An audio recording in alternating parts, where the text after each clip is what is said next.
अस्सलाम वालेकुम। बाबर आजम के फैंस कैसे हो? मुबारक हो आप सब लोगों को, क्योंकि बाबर आजम एशिया कप के स्क्वाड में वापसी करने जा रहे हैं। बहुत अच्छी खबर है और बिल्कुल सच्ची खबर है, कोई झूठी खबर इधर उधर से उठाकर नहीं लाया हूं। बिल्कुल कंफर्म सोर्स से और बिल्कुल लीगल सोर्सेस से ये न्यूज उठाकर लेकर आए हूं। खबर ये है कि पाकिस्तान क्रिकेट टीम की सिलेक्शन कमेटी पाकिस्तान के एशिया कप स्क्वाड में दो तब्दीलियां करने जा रहे हैं। दो खिलाड़ी बाहर होने जा रहे हैं और इनमें से एक खिलाड़ी की जगह पर बाबर आजम की शमूलियत होने जा रहा है। तो जनाब, बहुत जबरदस्त कमबैक हो रही है बाबर आजम की, शॉकिंग कमबैक हो रही है बाबर आजम की, और एक बहुत अच्छे अंदाज से तरकीब बनाया है, प्लान बनाया है सिलेक्शन कमेटी ने कि किस तरह हम बाबर आजम को वापस ला सकते हैं। अमेजिंग अपडेट है, मैं आप लोगों को बताने वाला हूँ डिटेल से। देखो, सीन कुछ ये है कि जब वेस्ट इंडीज के साथ पाकिस्तान का सीरीज खत्म हो गया, तो इसके बाद पाकिस्तान के कई खिलाड़ी वहां वेस्ट इंडीज में रुक गए सीपीएल खेलने के लिए, कैरेबियन प्रीमियर लीग खेलने के लिए। सोर्सेस के मुताबिक बाबर और रिजवान भी वहां पर थे, और रिजवान के तो कंफर्म अपडेट आ गया है कि रिजवान सीपीएल खेलेंगे टीटी कैट्स की तरफ से। टीटी कैट इनमें वहां पर एक टीम का नाम है, तो वहां पर इनका मुआहिदा हो गया है उनके तरफ से। रिजवान तो खेलेंगे ही। बाबर आजम की भी बात चल रही थी कुछ दिन पहले, आप लोगों ने सोशल मीडिया पर सुना होगा बाबर आजम के हवाले से कि बाबर आजम अब वो नहीं आएंगे पाकिस्तान, सीपीएल खेलेंगे। लेकिन फिर बाबर आजम जो है अचानक आ गए पाकिस्तान। तो सोर्सेस के मुताबिक बाबर आजम अपनी मर्जी से नहीं आए, बल्कि पाकिस्तान क्रिकेट बोर्ड ने, सिलेक्शन कमेटी ने उसको बुलाया है, और सिलेक्शन कमेटी ने बाबर आजम को सीपीएल में खेलने से मना कर दिया है। अब क्यों मना कर दिया गया है, इनको ये बताया है सिलेक्शन कमेटी ने कि हम आपको एशिया कप के स्क्वाड में डाल रहे हैं, हम सोच रहे हैं, हम प्लान बना रहे हैं कि हम आपको एशिया कप के स्क्वाड में इंक्लूड करें। तो प्लान फिर पीसीबी ने ये बनाया है। अब सिचुएशन कुछ यूं बन गया है कि recently Pakistan cricket team UAE में मौजूद है। आज वहां पर पहला प्रैक्टिस हो गया है पाकिस्तान टीम का, और पहले प्रैक्टिस में ये चीज सामने आई है कि फखर जमान एक बार फिट अनफिट दिखाई दे रहा है। तकरीबन 60 से 70% उनकी फिटनेस लेवल ठीक है, लेकिन पूरा ठीक नहीं है, 100% ठीक नहीं है। और जब 100% ठीक नहीं है तो कैसे आप इनको कंसीडर कर सकते हो प्लेइंग 11 में? तो जराये के मुताबिक फखर जमान एक बार फिर फिटनेस की वजह से स्क्वाड से बाहर हो सकते हैं। ट्राई नेशन सीरीज में तो मौजूद होंगे, लेकिन एशिया कप से वो बाहर हो सकते हैं। दूसरा प्लेयर है हुसैन तलत, और हाँ, फहीम अशरफ के बारे में भी ये बताया जा रहा है कि वो भी बाहर हो सकते हैं एशिया कप के हवाले से। अब आप लोग यहाँ पर एक सवाल पूछेंगे कि ये कैसे हो सकता है, ये कैसे मुमकिन है? जब एक बार इसका नाम अनाउंस हो गया तो ये कैसा मुमकिन है कि वो टीम से बाहर हो जाएगा? तो जनाब, सीन कुछ ये है कि ये पाकिस्तान है, यहाँ पर कुछ भी मुमकिन होता है, कुछ भी हो सकता है, ठीक है। तो फखर जमान, हुसैन तलत और फहीम अशरफ आपकी एशिया कप स्क्वाड से ड्रॉप होने वाले हैं। लेकिन अब आप लोग सोचेंगे कि चलिए हम कहते हैं कि फखर जमान की जगह पर बाबर आजम आएंगे टीम में। देखो, पहले बाबर आजम के बाद में करता हूँ, पहले मैं एशिया कप के हवाले से बताता हूँ जो बाकी प्लेयर है हुसैन तलत और फहीम अशरफ, उनकी जगह पर कौन आएंगे टीम में। तो जराये के मुताबिक इनके जगह पर कोई नहीं आने वाला टीम में, क्योंकि आप लोगों को पता है ये स्क्वाड जो है 17 मेंबर स्क्वाड है, 15 मेंबर नहीं है। नॉर्मल जो स्क्वाड होता है 15 मेंबर का होता है, लेकिन इस बार एसीसी ने अलाउड किया था कि आप 15 के बजाय 17 मेंबर के स्क्वाड अनाउंस कर सकते हो। लेकिन अब जब यहाँ पर सिलेक्शन कमेटी ने देखा कि हमने तो 17 मेंबर का स्क्वाड अनाउंस किया है, लेकिन दूसरी जगह पर बांग्लादेश ने, श्रीलंका ने, इंडिया ने, अफगानिस्तान ने, सबने 15-15 खिलाड़ियों के स्क्वाड अनाउंस कर दिया। तो उन्होंने कहा कि यार ये तो मैच नहीं हो रहा है, ये तो बात थोड़ी सी अजीब अजीब सी लग रही है, तो ये 2 खिलाड़ी हम बाहर कर देते, हम 15 खिलाड़ी ही अनाउंस कर देंगे। तो हुसैन तलत और फहीम अशरफ बिला वजह ही स्क्वाड से बाहर हो जाएंगे, ठीक है। बिला वजह आई भी थी, वैसे परफॉर्मेंस नहीं थी इनके। तो बात रही फखर जमान के, तो फखर जमान का सीन कुछ यूं है कि एक बार फिर इनकी फिटनेस की वजह से इन पर पीसीबी यानी कि सिलेक्शन कमेटी ट्रस्ट नहीं कर सकती। ये वैसे यहाँ पर तो उन्होंने इनको पिट डिक्लेयर कर दिया, कंसीडर कर दिया, लेकिन वहां पर जाकर पहले ही दिन पता चला भाई तो पिट नहीं है।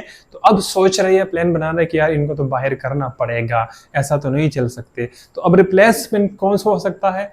रिप्लेसमेंट जनाब बाबर आजम ही हो सकता है। इस वक्त तो ऐसा कोई खिलाड़ी नहीं है जिस पर हम ट्रस्ट करें, क्योंकि इवेंट बिल्कुल सर पर आ गया है। अगर थोड़ा मतलब ज्यादा अरसा होता है इवेंट के दरमियान इवेंट आने में, तो फिर हम शायद किसी और नए खिलाड़ियों को सिलेक्ट कर लेते और इनको थोड़ा बहुत मौका देते खेलने के लिए। लेकिन यहाँ पर हम ऐसे टाइम पर, क्योंकि बिल्कुल इवेंट सर पर है, तो हम किसी और खिलाड़ी पर ट्रस्ट नहीं कर सकते, बाबर आजम के साथ ही जाना पड़ेगा।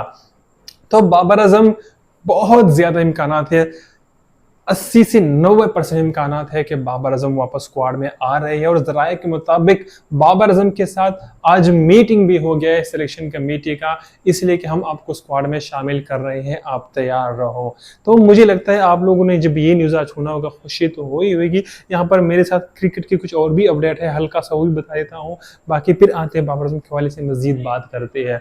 तो और मजीद अपडेट आज के वीडियो में हमारे साथ ये है कि आज इंडिया के स्पोर्ट्स मिनिस्ट्री ने एक बहुत बड़ा ऐलान कर दिया है पाकिस्तान और इंडिया के मैच को लेकर, क्योंकि आप लोगों को पता है कि इंडिया में अभी तक बाइकाट की बातें चल रही है। तो स्पोर्ट्स मिनिस्ट्री ऑफ इंडिया ने ये एक बार फिर कंफर्म कर दिया है और उन्होंने अपना पॉलिसी बता दिया है कि हमारे पाकिस्तान के साथ खेलने का क्या पॉलिसी होगी। तो पॉलिसी वही पुरानी मतलब बायलैटरल सीरीज कोई नहीं होगी। अब एक चीज उन्होंने और ऐड कर दिया बीच में, वो ये कि ना इंडिया पाकिस्तान आ सकते हैं खेलने के लिए, हम इनको आने नहीं देंगे, और न पाकिस्तान इंडिया आ सकता है और न इंडिया पाकिस्तान आ सकता है। उन्होंने ये भी चीज ऐड कर दी।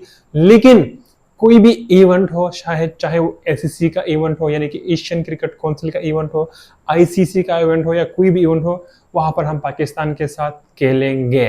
ये रूल, ये पॉलिसी इंडिया ने बनाए हैं पाकिस्तान के साथ खेलने के लिए। तो ये तो पहले भी ही था, ऐसा तकरीबन 2012 से हो रहा है कि एशिया कप के बायलैटरल सीरीज पाकिस्तान और इंडिया के दरमियान कोई भी नहीं हो रहा है।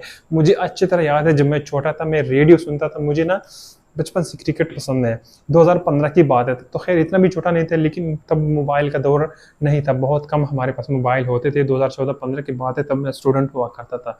तो तब सीन कुछ यूँ था कि मैं रेडियो सुन रहा था, रेडियो पाकिस्तान। एक बहुत बड़ा कमेंट्रेटर और जर्नलिस्ट था एहतशामुल हक, रेडियो पाकिस्तान पे वो आता था, वो क्रिकेट के हवाले से बहुत सारी चीज़ें बताते थे। तो तब उनके मुंह से मैंने एक पाकिस्तान और इंडिया के दरमियान बायलैटरल सीरीज के हवाले से एग्रीमेंट हुआ था, मैंने वो सुना था। एग्रीमेंट क्या हुआ था मुझे अभी भी अच्छी तरह याद है कि पाकिस्तान और इंडिया के दरमियान एग्रीमेंट ये हुआ है कि पाकिस्तान के बीच में पश्तो बोलने लगा चे एग्रीमेंट, खैर ये हो गया है। मैं आप लोगों को बात बता दूं कि पाकिस्तान और इंडिया के दरमियान 2015 से लेकर 2021 तक 6 बायलैटरल सीरीज खेले जाने वाले थे, यानी कि हर साल 6 साल में, हर एक साल में से एक एक सीरीज होना था। अब इसमें उसने ओडीआई की भी बता दी कि कितनी ओडीआई होने हैं, कितने टी20 होने हैं और कितने टेस्ट मैचेस होने हैं। इस हवाले से उसने सब डिटेल से बता दिया।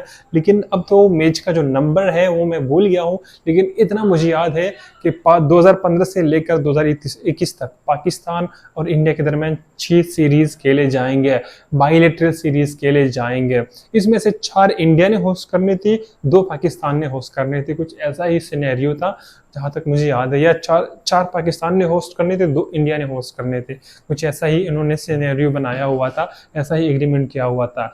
लेकिन फिर वो चीज़ खत्म हो गया। तो मैं वैसे बात कर रहा था ना कि ये तो 2015 से 2012 में लास्ट सीरीज खेला है इंडिया और पाकिस्तान ने, जहां पर पाकिस्तान इंडिया गया हुआ था और पाकिस्तान ने इंडिया को बुरी तरीके से ओडीआई में भी और टी20 में भी हरा दिया हुआ था। ओडीआई में तो मुझे याद है नासिर जमशेद की शानदार बैटिंग, 3 मैचों में से तो 2 उसने सेंचुरी बनाई थी, और जुनैद खान के शानदार बॉलिंग मुझे अच्छी तरह याद है, जहां पर उसने रोहित शर्मा, विराट कोहली, सहवाग, गौतम गंभीर, इन सबको इतने ज़बरदस्त अंदाज से आउट किया कि इनको रन्स बनाने दिया ही नहीं, और वही वो सीरीज पाकिस्तान ने जीता था। तो इसके बाद फिर पाकिस्तान और इंडिया के दरमियान कोई बायलैटरल सीरीज हुआ नहीं। लेकिन हाँ, इवेंट में हर साल जो भी इवेंट होता है, टी20 वर्ल्ड कप, एशिया कप या ODI world cup, even champion trophy, हर जगह पर पाकिस्तान और इंडिया के मैचेस होते हैं। इसी से जितनी मर्जी इंडियन मीडिया बाइकाट के बात करे, टीम इंडिया मना नहीं कर सकता। हाँ, जहां पर लेजेंड की बात है, लेजेंड की इतनी वैल्यू नहीं थी, वो एक प्राइवेट लीग था, वो गवर्नमेंट लेवल पर नहीं था और ना आईसीसी के लेवल पर था। तो एक प्राइवेट, एक बिजनेसमैन का इवेंट था, वहां पर रूल्स चेंज हो रहे थे। आपने लोगों ने देखा जब स्टार्ट में इंडिया ने बाईकाट किया तो वहां पर उनको एक पॉइंट मिला, लेकिन सेमीफाइनल में जब उन्होंने बाईकाट किया तो इनको पॉइंट नहीं मिला। तो वहां पर अपने बिजनेस के फायदे के हिसाब से रूल चेंज करते रहे।